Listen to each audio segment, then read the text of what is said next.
Kalau saja Kiai Ahmad Dahlan masih hidup, tentu dia akan tersenyum lebar sambil berinang air mata.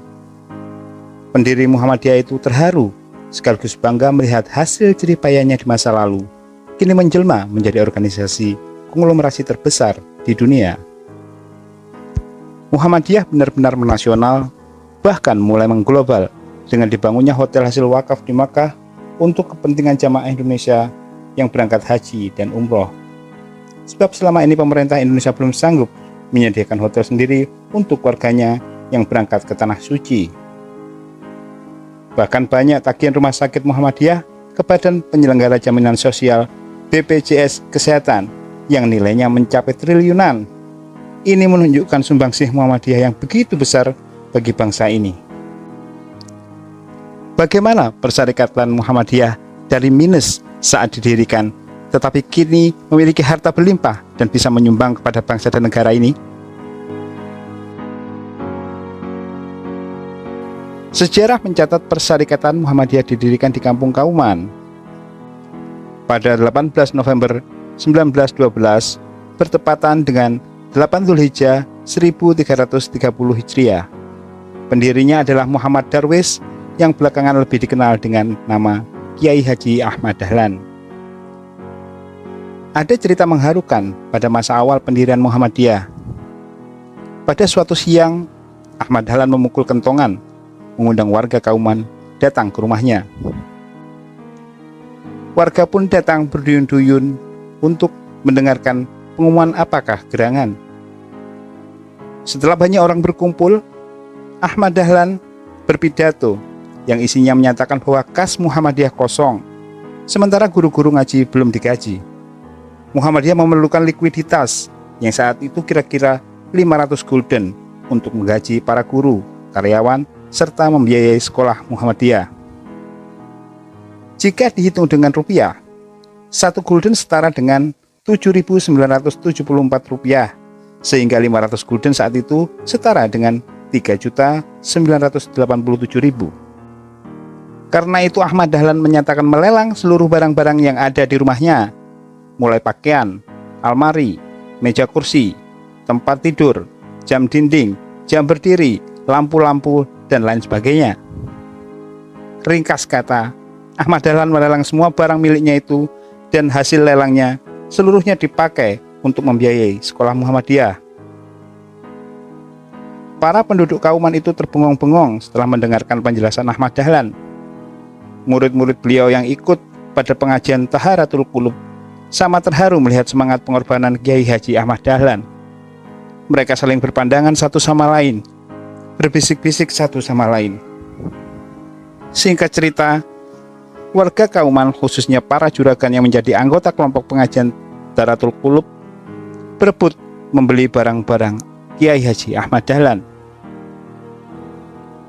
Ada yang membeli jasnya, ada yang membeli sarungnya, ada yang membeli jamnya. Dalam waktu singkat semua barang Kiai Haji Ahmad Dahlan habis terlelang dan terkumpul uang lebih dari 4.000 gulden yang ekivalen dengan 31.896.000 rupiah. Anehnya setelah selesai lelangan, tak ada seorang pun yang membawa barang-barang Kiai Haji Ahmad Dahlan. Mereka lalu pamit pulang. Tentu saja Ahmad Dahlan heran, kenapa warga Kauman tidak mau membawa barang-barang yang sudah dilelangnya. Dia pun berseru, "Saudara-saudara, silakan barang-barang yang sudah sampean bayar dalam lelang itu saudara bawa pulang, atau nanti saya antar." Mereka pun menjawab, "Tidak usah Kiai, barang-barang itu biar di sini saja. Semua kami kembalikan pada Pak Kiai." "Lalu uang yang terkumpul ini bagaimana?" tanya Ahmad Dahlan. Salah seorang di antara mereka pun berkata, "Ya untuk Muhammadiyah. Kan Pak Kiai tadi yang mengatakan Muhammadiyah perlu dana untuk menggaji guru, karyawan, dan membiayai sekolah." "Ya, tapi kebutuhan Muhammadiyah kan hanya 500 gulden. Ini dana yang terkumpul lebih dari 4.000 gulden. Lalu sisanya bagaimana?" tanya Ahmad Dahlan. Orang itu pun mengatakan, "Ya biar saja dimasukkan ke kas Muhammadiyah."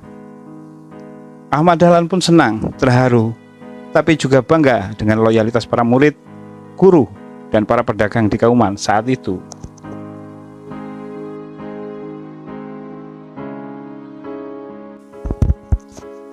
Jerih payah dan keringat Ahmad Dahlan di masa-masa awal pendirian Muhammadiyah ternyata tidak sia-sia. Semangat hidup mandiri dan sebesar-besar pengabdian untuk umat pun berlanjut hingga zaman modern ini. Bandingkan Muhammadiyah dengan organisasi lain, tentu Muhammadiyah yang paling bisa dibanggakan baik dari sisi materi maupun spiritual. Tengok saja rinciannya. Sejauh ini publik mengetahui bila Muhammadiyah adalah organisasi Islam yang kaya raya. Kekayaan Muhammadiyah diperkirakan mencapai 400 triliun. Organisasi yang setara dengan konglomerat. Kekayaan itu diantaranya terdiri atas aset tanah, bangunan, serta kendaraan. Muhammadiyah saat ini memiliki 28.000 lembaga pendidikan, terdiri atas 170 universitas, 400 rumah sakit, 340 pesantren.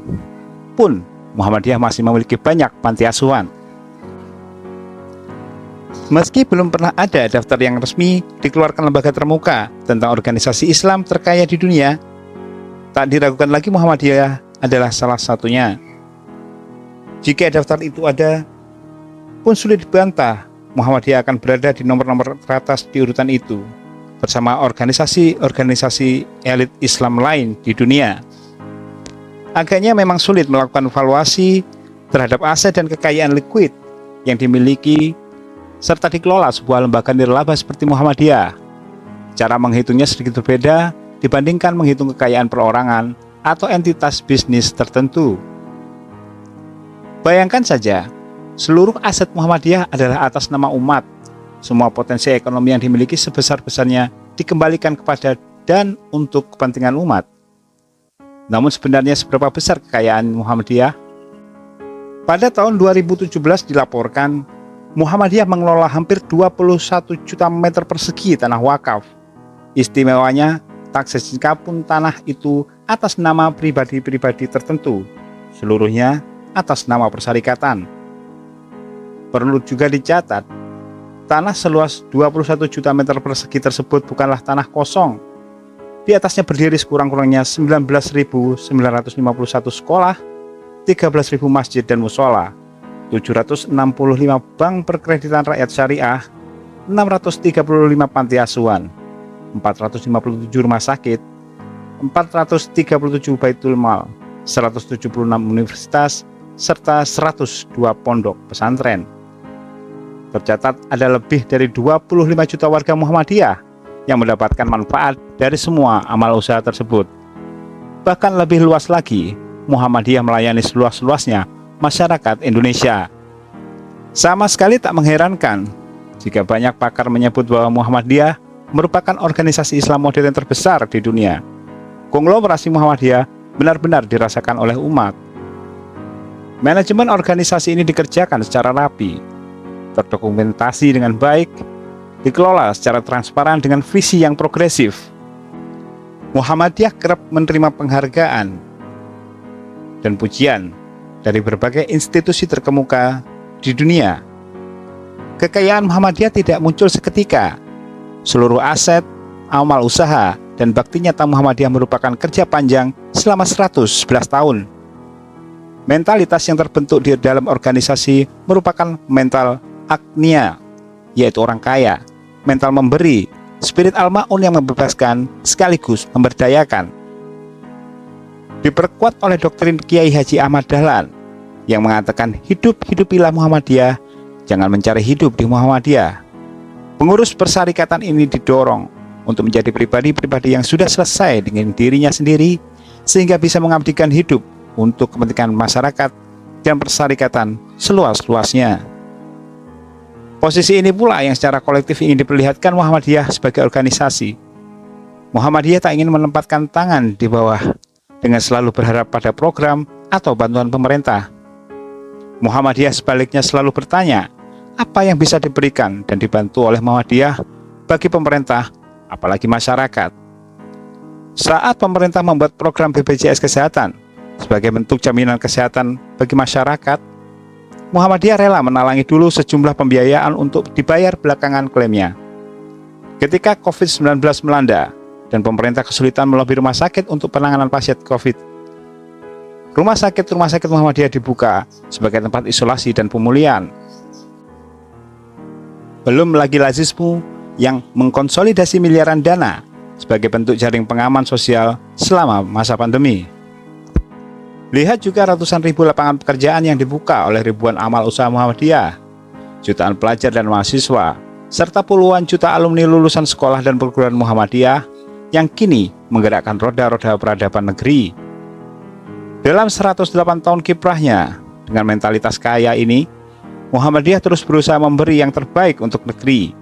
Muhammadiyah serius menjadi pemain utama dalam mewujudkan Indonesia sebagai baldatun thayyibatun warabun ghafur. Kabar terbaru, pimpinan pusat Muhammadiyah memasuki bisnis hotel. Hotel pertama yang dibangun adalah SM Tower and Convention Yogyakarta. Bangunan tersebut dibangun dengan ketinggian 8 lantai. Pre-opening SM Tower and Convention sudah digelar dengan tema muda yang menginspirasi pada 18 Juni 2023. Jujur, kami tidak pernah membayangkan bisa mendirikan gedung semegah ini. Saya rasa semua yang telah terwujud merupakan buah dari kerja keras dan kolaborasi semua pihak.